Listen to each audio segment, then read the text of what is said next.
राधे राधे दोस्तों, जय माता दी। कैसे हैं आप सभी? आई होप आप सभी बहुत अच्छे होंगे। सो जो पिछला वीडियो है, पिछला पार्ट है, वो आपने देखा होगा मेरी सर्जरी से रिलेटेड।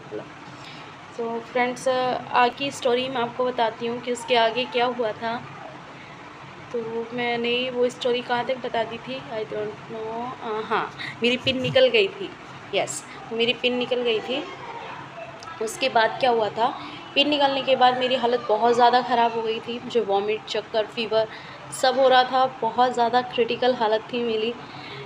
तो उसके बाद मुझे दिन में मैंने थोड़ा वेट किया कि हो सकता है कि मौसम चेंज हो रहा है, इस वजह से, गर्मी का मौसम है, इस वजह से वॉमिट वगैरह हो रही हो। शाम तक भी मेरी हालत में कोई सुधार नहीं आया। शाम को 6 साढ़े 6 के बजे के आसपास मेरे पापा मेरे पास आए, तो तब तक भी मेरी हालत में कोई सुधार था नहीं। उसके बाद जब देखा, हस्बैंड भी बहुत परेशान थे अब पिछले दिन से ही, क्योंकि पिन निकलना कोई छोटी मोटी बात नहीं होता है टाँकों से। तो हस्बैंड भी बहुत परेशान थे। जब उन्होंने मेरी हालत देखी तो उन्होंने अपने फ्रेंड को कॉल किया। उनका फ्रेंड आए और पापा, उनके फ्रेंड और मेरे हस्बैंड मुझे लेके हॉस्पिटल गए, जहाँ से मेरा ये पित्त की थैली वाला ऑपरेशन हुआ था। वहाँ पर मुझे लेके गए। वहाँ पे ले जाने के बाद मुझे लेटाया नीचे बेड वगैरह पे। मेरा बीपी वगैरह चेक हुआ। बीपी मेरा डाउन था उस टाइम पे। तो डॉक्टर को कॉल किया, 2-3 कॉल किए, डॉक्टर नीचे नहीं आए। डॉक्टर के नीचे ना आने के बाद बहुत देर उन्होंने 5, 10, 15 मिनट वेट किया। वेट करने के बाद जब डॉक्टर नहीं आए तो मेरे हस्बैंड मुझको लेके वहाँ से निकल गए। वो मुझे लेके गई फिर संत परमानंद। वहाँ से पापा को उन्होंने वापस भेज दिया कि हमें पता नहीं कहाँ जाना पड़े, फिर पापा परेशान होंगे तो आप घर चले जाइए। वहीं से पापा को वापस घर भेज दिया। फिर आगे मेरे हस्बैंड और उनके फ्रेंड मुझे लेके हॉस्पिटल गए, संत परमानंद हॉस्पिटल में गए। वो वहाँ मुझे लेके गए तो मेरे जो हस्बैंड का फ्रेंड है वो मेरे साथ रहे। हस्बैंड अंदर गए, उन्होंने जाके बात की तो उन्होंने बोला हमारे पास बेड नहीं है। उनसे रिक्वेस्ट की, उनको बताया कि हालत इतनी ख़राब है, टाँकों से पिन निकली है, यहीं पे ऑपरेशन हुआ है। उनको सब चीज़ें बताई वहाँ पर। तो उन्होंने फिर मुझे एडमिट किया और मुझे डे केयर में रखा गया। डे केयर में रखने के बाद उन्होंने मेरे टाँके को नहीं छुआ किसी ने भी। जिन डॉक्टर्स से मेरी सर्जरी हुई थी मैंने उनको कॉल करके बुलाया, क्योंकि वो उसी हॉस्पिटल के डॉक्टर थे। उसी हॉस्पिटल में मेरा ऑपरेशन हुआ था, ये वाला टाँके वाला, ये जो गाँठ वाला, जहाँ पर मेरे गाँठ का ऑपरेशन हुआ था संत परमानंद में, वहीं पर फिर मुझे एडमिट किया गया। लेकिन जिस डॉक्टर ने मेरा सर्जरी की थी गाँठ की, उन्होंने आखिर मुझे चेक नहीं किया। क्योंकि हाँ, आपको मैंने बताया था कि हमने उनको पिक भी भेज दी थी। जिस टाइम पिन निकली थी उस टाइम हमने उन डॉक्टर को पिक भेज दी थी। तो उन्होंने बोल दिया था कि ये पिक भेज के व्हाट्सएप पे हमारी उनसे बात हुई। उन्होंने मेरे हस्बैंड को बोला ये पिन हमारी नहीं है। उन्होंने उनको कॉल भी किया, लेकिन उन्होंने सिर्फ इतनी बात कही कि ये पिन हम यूज़ ही नहीं करते हैं, ये पिन हमारी नहीं है। उन्होंने ये कह के फ़ोन कट कर दिया। उन्होंने आगे बात ही नहीं की। फिर जब मैं एडमिट हो गई तो मैंने उनको कॉल की कि सर मैं एडमिट हूँ, मुझे पेन हो रहा है और मुझे बहुत दर्द है इस एरिया में। मैंने उनको पूरा बताया। लेकिन जैसे होता है ना, डॉक्टर का एक केयर वाला जो अब तक उनका मेरे साथ था, वो मुझे नहीं दिखा। कि अब तो सिर्फ टाइम पूरा करने वाली बात है कि हाँ मुझे कॉल किया है तो मैं सिर्फ देखने आ गया हूँ। जैसे उन्होंने मेरी सर्जरी की। सर्जरी करने के बाद उन्होंने मुझे चेकअप के लिए बुलाया। जब तक पिन नहीं निकली थी, मुझे भी नहीं पता था अंदर पिन है, उनको भी नहीं पता था अंदर पिन है। तो तब तक उनका जो बात करने का तरीका और उस दिन बात करने के तरीके में बहुत अंतर था। उन्होंने बिल्कुल भी फोकस नहीं किया इस चीज़ पे, और ऐसे ही बस थोड़ा सा पिंच करके, पेन मुझे था तो थोड़ा सा टच करना भी बहुत पेन कर रहा था।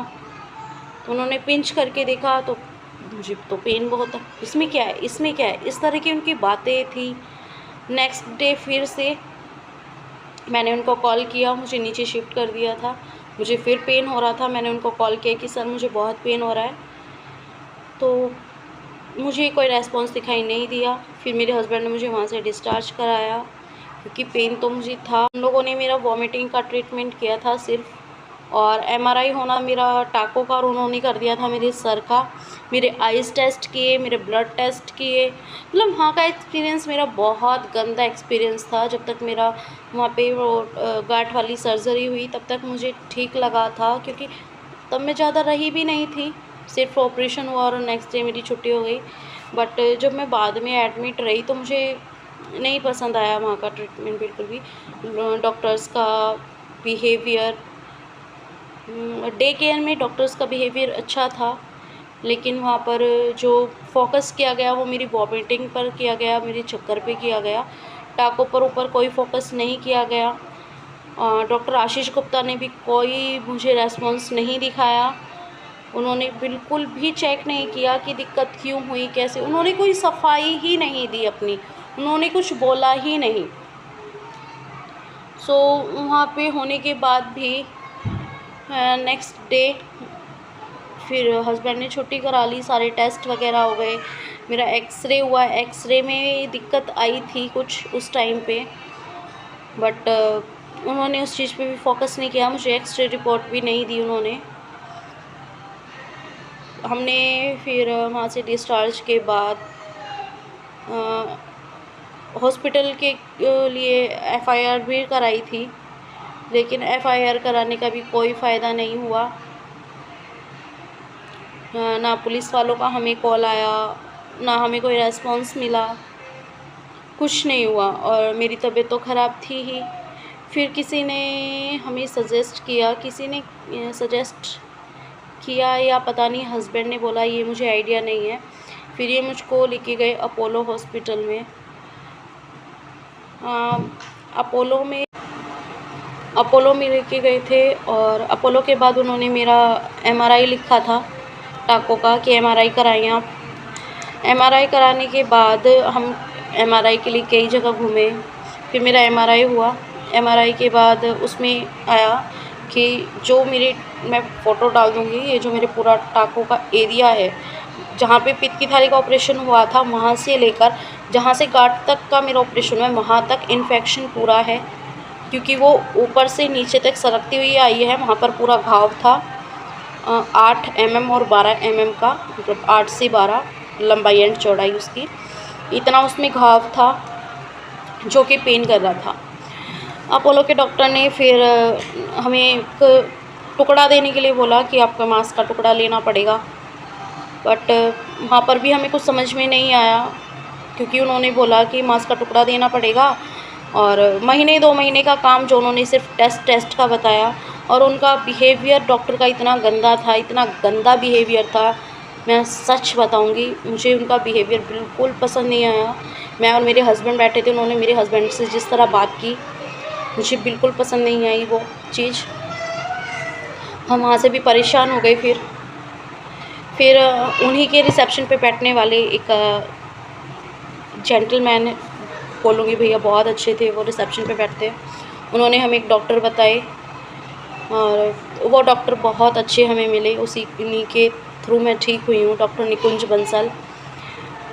हाँ सर, आपका बहुत बहुत धन्यवाद, आपने मुझे ठीक किया।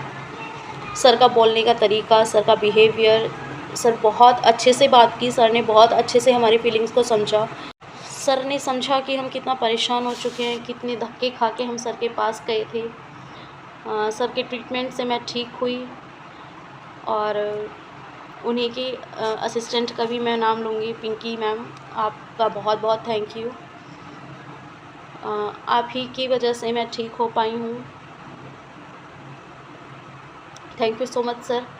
डॉक्टर निकुंज बंसल ने फिर मुझे टेस्ट किया, उन्होंने मुझे मेडिसिन्स दी। उन्होंने बोला हमें कोई टेस्ट कराने की और नीड नहीं है, जो बीमारी थी वो निकल चुकी है, ये सिर्फ घाव है जिसको भरने में थोड़ा सा टाइम लगेगा। उन्होंने मेडिसिन्स दी जिनसे वो घाव सूखने लगे, थोड़ा थोड़ा पस निकलता था उसमें से, लेकिन सर की मेडिसिन्स से धीरे धीरे मेरी वीकनेस इतनी ज़्यादा आ गई थी, पेन इतना ज़्यादा था, बट सर की वजह से वो अभी बिल्कुल ठीक है, और अभी मैं बिल्कुल ठीक हूँ, आपके सामने हूँ। तो मैं एक बार फिर से सर को बहुत थैंक यू बोलना चाहूँगी। Thank you Nikunj Bansal sir, आपकी वजह से मैं ठीक हो पाई हूँ। मैं आज बैठी हूँ, अपने बच्चों के साथ में हूँ, वरना मुझे नहीं लगता था कि मैं बच भी पाऊँगी। जैसी मेरी हालत थी, मेरी हालत बहुत ज़्यादा ख़राब हो गई थी। तो चलिए आज की वीडियो को यहीं पे एंड करते हैं। मैंने आपको बता दिया कि डॉक्टर्स भी सब अच्छे नहीं होते हैं। अब तक मैंने बहुत धक्के खाए हैं, बहुत जगह मैंने देखा है, कोई बीमारी को पकड़ ही नहीं पाया था, सब पैसे बनाने में लगे थे। शायद मुझे ऐसा ही लगता है कि सिर्फ डॉक्टर्स तुक्का मारते हैं। जहाँ तक कि अब तक का मेरा एक्सपीरियंस था, सब डॉक्टर सेम नहीं होते हैं, कुछ गलत होते हैं, कुछ सही होते हैं, या ऐसा कह लीजिए जहाँ से हम सही हो जाते हैं वो हमें सही लगते हैं और बाकी तो हमें गलत लगता ही है।